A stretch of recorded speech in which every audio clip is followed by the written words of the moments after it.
Alors, si vous suivez cette vidéo, c'est que le Tout-Puissant vous a fait grâce et continue de vous faire grâce à travers l'énergie et la source de création qui coule en vous, à travers le mental et l'esprit qu'il vous a donné.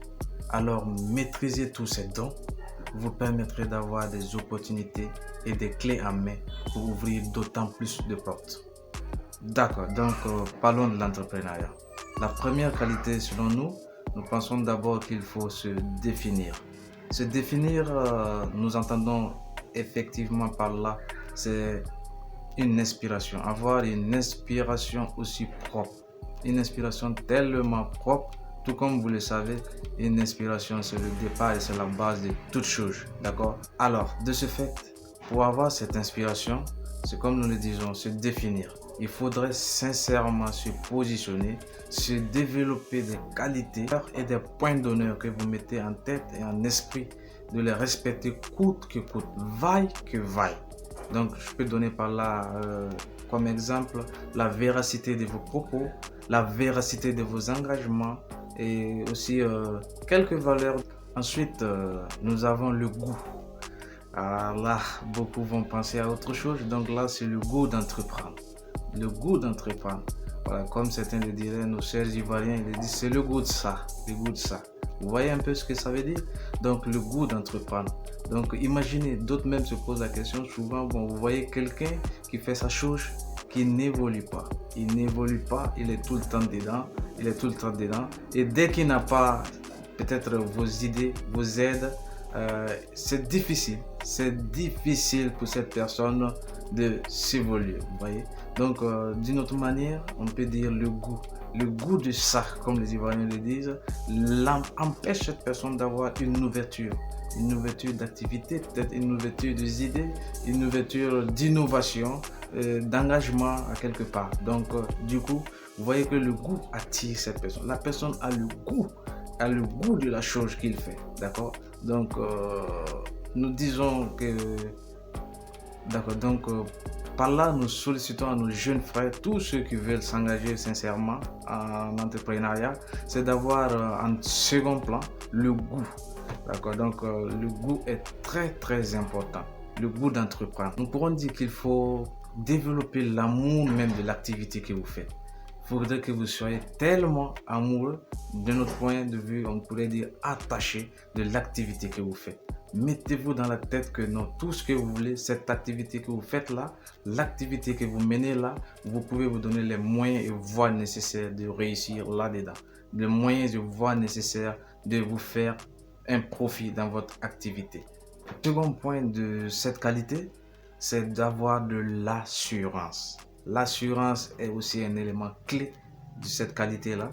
Donc, vous devrez vraiment être rassurant et rassurer vous-même.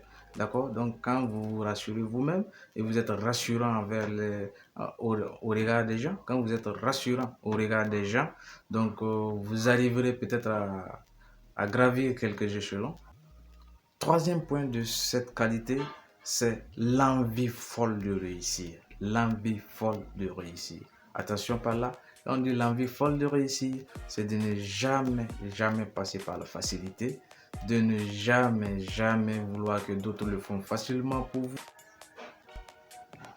Alors, troisième qualité, c'est l'audace.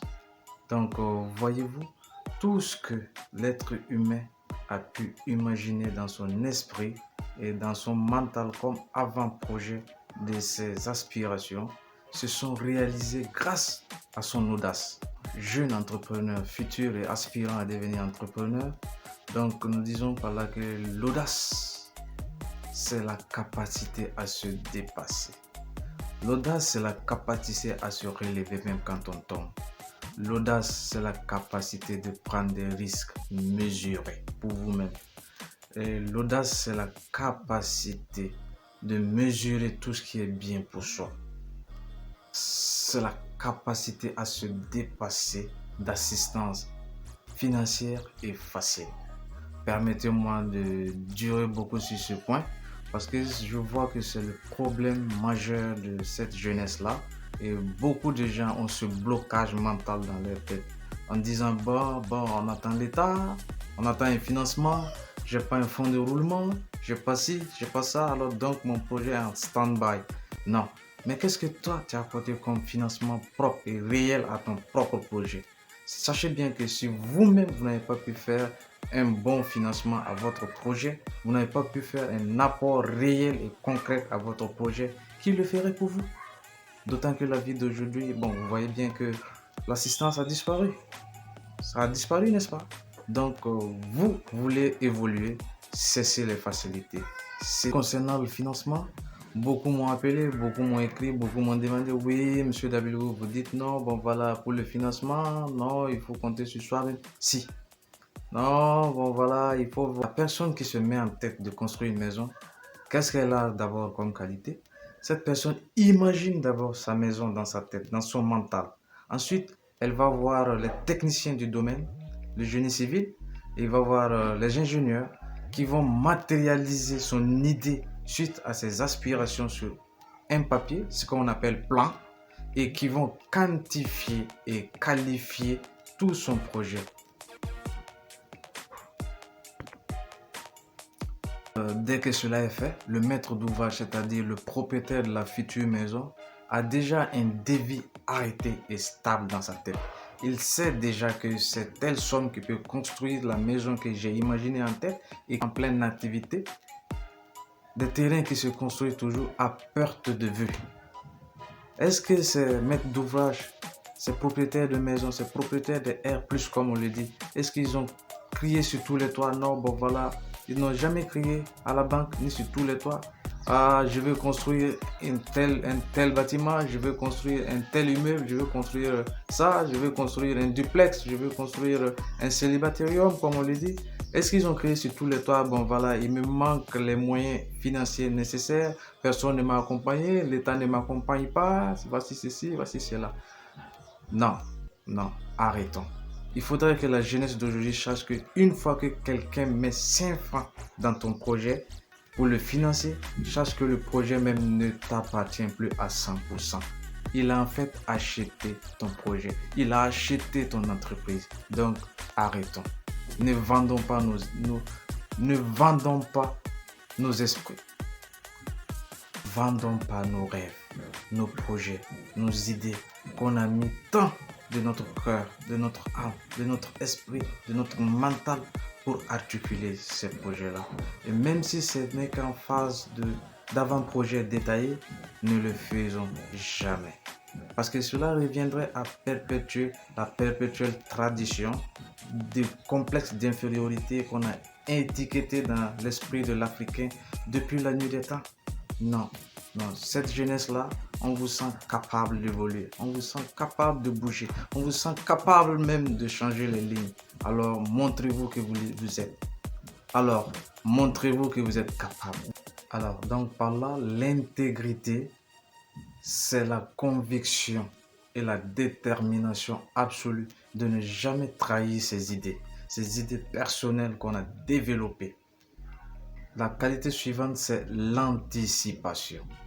Anticipation, pour nous, c'est la qualité de perception, de vision des choses et la rapidité d'exécution pour un intérêt une fois qu'on a aperçu ces choses. D'accord?